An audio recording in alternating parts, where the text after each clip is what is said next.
everyone, Will be here. Pronouns he, him. Welcome to another video.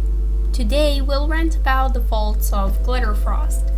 I was waiting to make this video for quite some time, ever since Calin, whose pronouns are he, him, a Royale High scripter, indirectly revealed that the update wasn't in the works until a couple weeks ago before it eventually released. So here we are.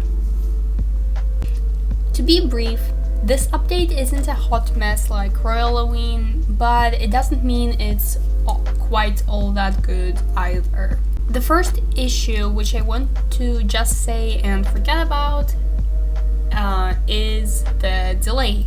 The delay lasted one day.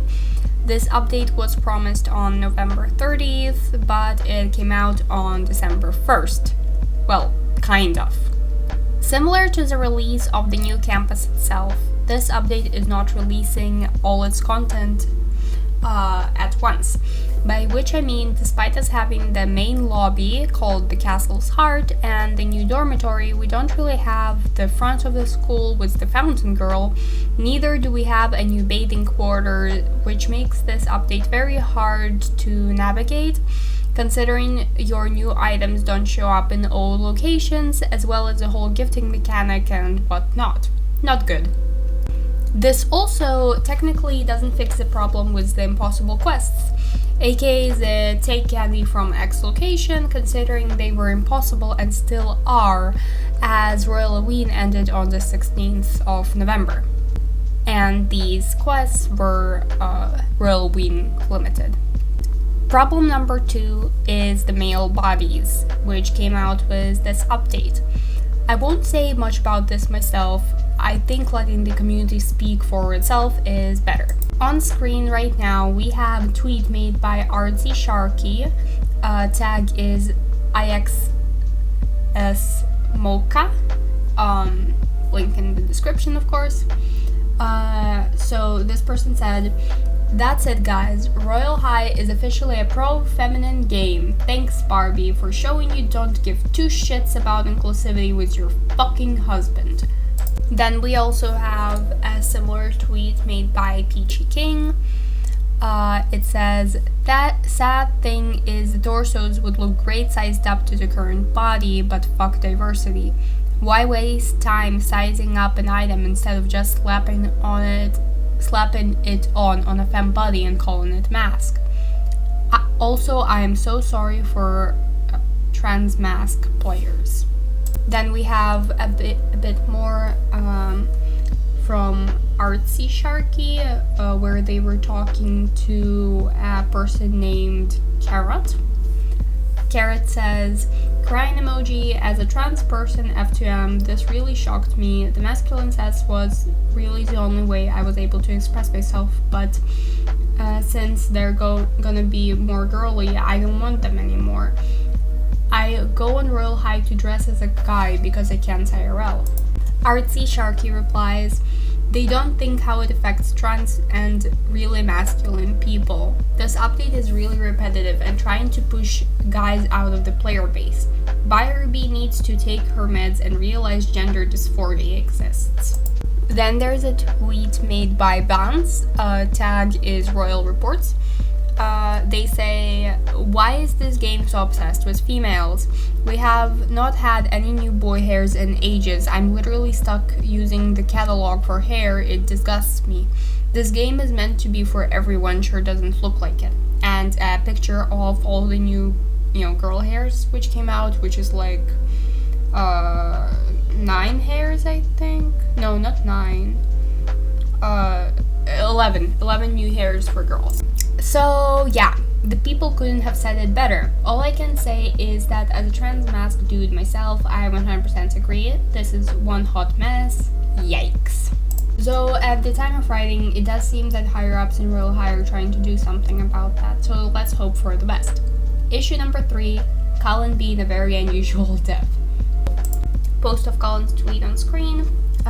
So it's from Calin. Says, "It's so funny how people talk about the update like they know what it includes. It's going to make a lot of people look dumb on November 30th. This tweet was posted on the 19th 11th of 2023.